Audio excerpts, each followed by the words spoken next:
In this video, I'll guide you through how to fix Facebook chat bubbles is not working. If you find this useful, then please consider subscribing and like this video.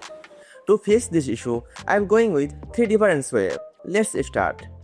First, open Google Play Store and search for Messenger. And then install the latest version of this app. After updating Messenger app, again it open the app and click on this menu icon and then settings.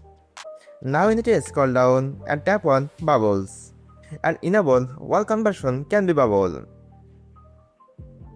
I have this will fix a problem, but if it's not, then go to your settings and tap on apps.